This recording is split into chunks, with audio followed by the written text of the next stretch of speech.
La situation précaire de l'Afrique francophone soulève de nombreuses questions. Pourquoi des pays si riches en matières premières peinent-ils autant à se développer?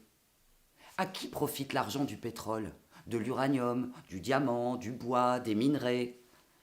Comment expliquer la présence permanente de l'armée française dans ces anciennes colonies? Et pour quelles raisons le gouvernement français reçoit-il régulièrement, avec tous les honneurs, des dirigeants africains parvenus au pouvoir par des coups d'État ou des élections truquées? La réponse se trouve en partie dans un système que l'on nomme France-Afrique. Le terme de France-Afrique désigne le système politique et institutionnel ainsi que l'ensemble des réseaux plus ou moins opaques qui permettent à la France de garder la mainmise sur ses anciennes colonies. C'est un système unique au monde.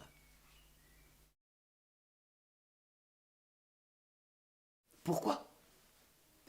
L'avantage pour la France est économique et politique. La France-Afrique garantit à la France son accès aux matières premières stratégiques, pétrole, uranium, minerais, ainsi qu'aux cultures de rente, coton, bois, plantations agricoles. La France-Afrique permet aussi de préserver des débouchés pour les entreprises françaises. Pendant la guerre froide, ce système a permis de garder l'Afrique dans le camp occidental.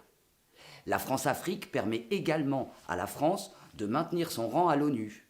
Et enfin, la France-Afrique a permis de financer le parti gaulliste par le détournement des rentes africaines, puis par la suite tous les partis de gouvernement, ce qu'a révélé notamment l'affaire Elf.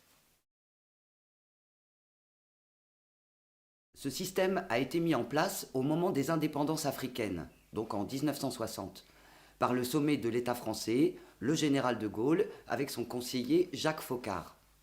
Ce système a accompagné toute l'histoire de la Ve République, et ce encore aujourd'hui.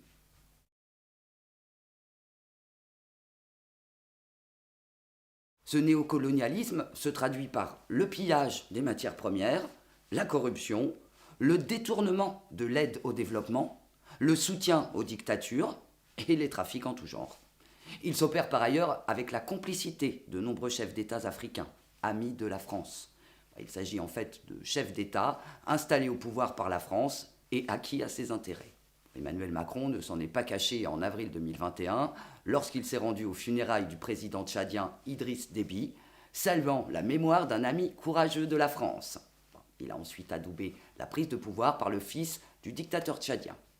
Pour maintenir ses amis au pouvoir, tous les moyens sont bons. Élections truquées, coup d'État, assassinat politique, soutien militaire via des accords de défense secrets. Globalement, la France-Afrique repose sur 3 piliers. La coopération militaire, l'aide publique au développement et le franc CFA.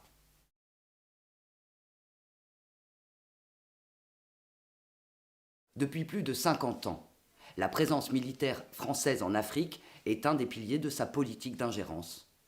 Avec 8700 militaires sur le sol africain, la France intervient régulièrement sous des prétextes allant de l'antiterrorisme, comme au Mali depuis 2013, au soutien à la démocratie, comme en Côte d'Ivoire en 2011. En effet, à la suite d'un processus électoral catastrophique, Alassane Ouattara a été installé à la tête du pays par une rébellion soutenue par l'armée française. Autre exemple, au nom du maintien de la paix, 2 Mirages français ont bombardé une colonne de rebelles qui s'apprêtait à marcher sur N'Djamena au Tchad en 2019. Le deuxième pilier du système France-Afrique, c'est l'aide publique au développement, ce qui représentait 3,6 milliards d'euros pour l'Afrique en 2020. Ce qu'on appelle aide publique au développement, c'est en fait un mélange de prêts d'allègement, de dettes et de dons. Et dans le calcul des dons, la France comptabilise les frais d'accueil des réfugiés en France, le coût des étudiants africains en France, les dépenses visant au rayonnement culturel et à la promotion du français. Bon, en clair, l'aide au développement, c'est un outil de tutelle au service des intérêts de la France et de ses entreprises. Le franc CFA, c'est la monnaie imposée par la France à ses anciennes colonies depuis 1960.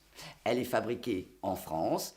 Le franc CFA lie 15 pays d'Afrique à la France et les empêche d'être souverains économiquement, tout en permettant à la France de contrôler leur politique monétaire. Le franc CFA, c'est la dernière monnaie coloniale encore utilisée dans le monde. Les conséquences du système France-Afrique sont dramatiques. Dictature, crimes, guerre, pauvreté, migration, pollution se développent sur le continent, tandis que l'impunité des acteurs militaires, économiques, politiques français est garantie, même lorsqu'ils vont jusqu'à se rendre complices de génocide, comme au Rwanda en 1994 lors du génocide des Tutsis.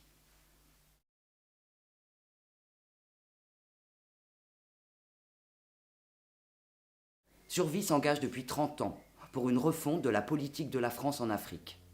Des associations de la diaspora africaine et de solidarité internationale participent également à ce combat. Ensemble, ils demandent une diplomatie qui soutienne les peuples, le retrait de l'armée française d'Afrique, la fin du pillage et la transparence économique et fiscale, un véritable contrôle parlementaire de la politique étrangère, une justice indépendante et la fin de l'impunité. Informons-nous et mobilisons-nous.